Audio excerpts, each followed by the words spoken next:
میں نے اپنے دوست کو کہا کہ تم اوپر جا کر سو جاؤ، کہیں ایسا نہ ہو کہ کوئی ہمیں لوٹ لے اور یہاں سے ہم خالی ہی جائیں، کیونکہ سامان پہنچانا ہے، کیونکہ وہ بھی امانت تھا۔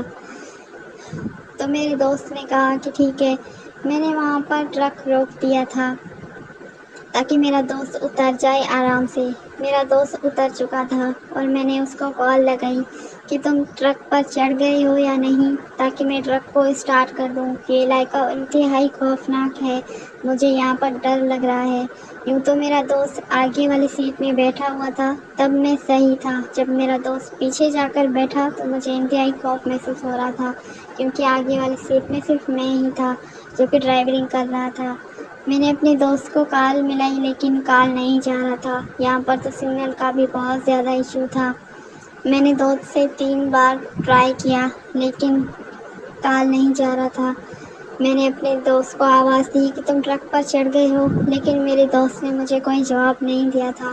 اب میں یہاں سے کیسے اتر سکتا تھا اور اپنے دوست کو دیکھ سکتا تھا کہ وہ ٹرک پر چڑھ گیا ہے یا نہیں؟ مجھے بہت زیادہ دیر ہو رہا ہے، زیادہ یہاں پر رکنا ہمارے لیے ٹھیک نہیں ہے۔ یہاں پر ہمیں بہت زیادہ خطرہ تھا، کیونکہ ایسے علاقوں میں بہت زیادہ لوٹ مار ہونے کا خطرہ ہوتا ہے، اور میں نہیں چاہتا تھا کہ یہاں سے کوئی ہمارا سامان لوٹ لے اور ہم واپس ہی جائیں۔ تو پھر میرے دوست نے مجھے کوئی جواب نہیں دیا تھا۔ ایک تو سردی بہت زیادہ ہو رہی تھی، میں تو سردی کے مارے کانپ رہا تھا اور مجھے ڈر بھی لگ رہا تھا۔ میرے دوست نے مجھے کوئی جواب نہیں دیا تو مجبوراً مجھے ٹرک سے اترنا پڑا، کیونکہ میں ڈر ڈر کر اتر چکا تھا کہ کہیں ایسا نہ ہو کہ کوئی ٹرک کو لے کر بھاگ جائے۔ میں اترا، میں نے ٹارچ آن کی، ادھر ادھر لگایا، لیکن میرا دوست مجھے نظر نہیں آیا تھا۔ سردی بہت زیادہ ہو رہی تھی، اب تو بارش بھی ہونے لگی تھی، تیز طوفان آنے لگا تھا۔ میں بہت گھبرا چکا تھا کہ اس طوفان میں کیسے سفر کر سکتا ہوں، اوپر سے بارش، کہیں کسی کا سامان خراب نہ ہو جائے۔ جلدی سے میں نے ٹرک کا کور بہت بڑا اتارا اپنے ٹرک سے، اور جلدی سے میں ٹرک کے اوپر چڑھ گیا تھا تاکہ میں اس سامان کو ڈھانپ سکوں، کہیں کسی کا سامان خراب نہ ہو جائے۔ جلدی سے میں نے ٹرک کی کور کو کھولا اور ٹرک پر اچھے سے کور کر لیا۔ میں نے وہاں پر دیکھا کہ میرا دوست تو وہاں پر ہے ہی نہیں۔ میں نے اپنے دوست کو بہت زیادہ آواز دی لیکن میرے دوست نے مجھے کوئی جواب نہیں دیا۔ ادھر ادھر میں نے دیکھا، چاروں طرف دیکھے، ٹارچ آن کر کے دیکھا، میرا دوست مجھے کہیں نہیں ملا۔ میں پریشان ہو کر واپس آ کر ٹرک پر بیٹھ گیا، لیکن تب بھی میرا دوست نظر نہیں آیا تھا۔ میں نے کھڑکی کھولی، ادھر ادھر، تب بھی میں دیکھ رہا تھا، آوازیں دیتا رہا لیکن مجھے کوئی جواب نہیں ملا تھا۔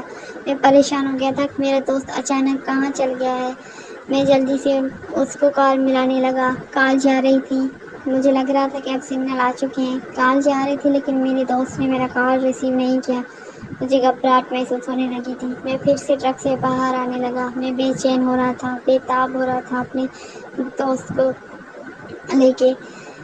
میں نے پھر سے 2 سے 3 بار پورا راستہ چھان مارا لیکن مجھے میرا دوست نہیں ملا تھا، پتہ نہیں کہاں گیا تھا۔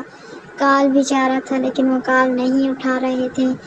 وہ تو مجھے یہ کہہ کر گئے تھے کہ وہ ٹرک کے اوپر بیٹھیں گے، لیکن اس نے مجھے بتایا ہی نہیں کہ وہ کہاں پر ہے۔ میں مجبوراً تھک ہار کر سردی میں کانپتا ہوا ٹرک کے اندر بیٹھ گیا اور ٹیک لگانے لگا۔ میں پریشانی کے عالم میں تھا کہ میری آنکھیں اچانک بند ہو گئیں۔ جیسے ہی میری آنکھیں کھلی تو میں نے جب دیکھا کہ فرنٹ پر ٹرک کی سیٹ پر ایک شخص بیٹھا ہے۔ میں نے کہا کہ شاید یہ میرا دوست ہے، میں نیند کے خیال میں تھا۔ میں نے اس کی طرف جب دیکھا تو میری پیروں تلے زمین نکل چکی تھی۔ میں خوف کے مارے کانپ چکا تھا کہ یہ کیا ہو رہا ہے میرے ساتھ۔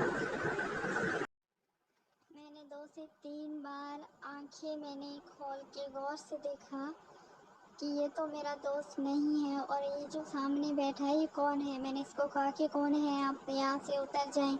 میں نے جلدی سے اپنا پستول اس کی جانب کیا تو اس کی آنکھیں لال ہوتی گئی اور اس کے چہرے پر خون ہی خون نظر آ رہا تھا، اور اس کے دانت بہت زیادہ لمبے تھے۔ میں گھبراتا ہوا کہنے لگا کہ آپ کون ہیں؟ یہاں سے اتر جائیں ورنہ اچھا نہیں ہوگا۔ مجھے لگا کہ یہ مجھے بھی کھا جائے گا، کیونکہ یہ تو کوئی انسان ہی نہیں لگ رہا تھا، یہ تو کوئی مخلوق ہی تھا، کیونکہ مجھے تو لگ رہا تھا کہ یہ تو کوئی ڈائن ہے یا تو حیوان ہے، پتہ نہیں کون ہے۔ جب اس نے اپنے ہاتھ میری طرف بڑھائے تو بہت زیادہ تیز ناخن تھے جس نے میرے سینے پر خروش دیے۔ مجھے انتہائی درد محسوس ہونے لگا تھا۔ میں چیختا رہا، چلاتا رہا، لیکن میں اس سے ٹرک سے نیچے نہیں اتر سکا کیونکہ میری حالت بہت زیادہ خراب ہو رہی تھی۔ مجھے اس نے بری طریقے سے اپنے تیز ترین ناخنوں سے نشان دیے تھے، کیونکہ یہ تو اب اتر بھی نہیں رہا تھا خود بھی، اور میں بھی نہیں اتر سکا تھا۔ اس کی آنکھیں لال ہوتی رہی تھیں مزید، اور اس کے منہ سے خون ہی خون ٹپک رہا تھا۔ اس کے دونوں ہاتھ ہی اس کے ناخن بہت زیادہ تیز تھے۔ اب تو اس نے گردن ہی ایسے کر دی تھی کہ اس کا گردن ہی چاروں طرف پھرنے لگا تھا۔ میں بہت زیادہ خوف سے کانپ رہا تھا۔ مجھے لگا کہ یہ تو کوئی حیوان ہی ہے اور مجھے یہاں سے کھا جائے گا۔ میں گھبراتا ہوا ٹرک سے نیچے اترنے لگا۔ اترتے اترتے میں دور جا کے پہنچا تھا کہ وہاں پر مجھے کوئی اندھیرے میں ٹکرایا۔ میں نے دیکھا کہ یہ تو وہی ہے جو میرے پیچھے چلتے آ رہا تھا۔ میں نے سوچا کہ اتنی جلدی کہاں پہنچ گیا اور اس کو کیسے پتا کہ اس اندھیرے میں یہاں تک گیا ہوں، کیونکہ یہ تو اس ٹائم ٹرک پر بیٹھا ہوا تھا۔ میں نے آواز دی کہ کون ہے آپ، کیونکہ اس کے ناخن بہت زیادہ تیز تھے، تو میں سمجھ چکا تھا اندھیرے میں بھی کہ یہ وہی ہی ہے۔ میں جلدی سے بھاگتا ہوا پیچھے مڑ کر میں نے سوچا کہ جلدی سے میں ٹرک پر بیٹھوں گا اور ٹرک کو جلدی سے چلا لوں گا تاکہ یہ آ نہ سکے۔ جلدی سے میں ٹرک کے اوپر بیٹھا اور میں نے ٹرک کو تیز رفتار سے اسٹارٹ کیا تھا اور ٹرک تیز رفتار سے چلتا رہا۔ میں دور جا کر کہیں پہنچا تھا کہ میں نے دیکھا کہ یہاں پر ایک روشنی دکھائی دے رہی ہے، کوئی ہے جو ٹارچ چلا رہا ہے اور سامنے اشارے بھی دے رہا ہے ٹرک روکنے کا۔ میں نے سوچا تھا کہ میں یہاں سے بالکل بھی نہیں ٹرک روکوں گا، کیونکہ اگر روکوں گا تو شاید یہ وہی ہے مخلوق۔ میں نے جلدی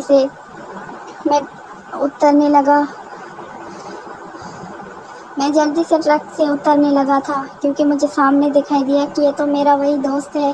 میں نے اس کو جلدی سے جا کر سامنے بھاگتے ہوئے کہا کہ جلدی آپ ٹرک پر بیٹھو، یہاں پر ہمیں بہت زیادہ خطرہ ہے۔ پہلے تو مجھے ٹرک کو روکنا ہی نہیں تھا کیونکہ مجھے لگا کہ شاید یہ وہی ہو۔ جب میں نے ٹرک کی لائٹ سے دیکھا یہ تو میرا دوست ہے، اور بھاگتے ہوئے میں نے اس کو ٹرک پر بٹھایا اور جلدی سے میں ٹرک سے لاہور کی جانب چلنے لگا۔ انتہائی بھیانک اور خوفناک کہانی تھا یہ میری زندگی کا اگر آپ کو ٹرک ڈرائیور کی کہانی پسند آ گئی ہو تو کمنٹ میں ضرور بتا دیجیے گا۔ اگر آپ کو اس طرح کی مزید اسٹوریز دیکھنے ہیں تو ہمارے چینل سے جڑتے رہیں۔ ملتے ہیں اگلی کہانی کی جانب، ہمارے چینل کو سبسکرائب کریں۔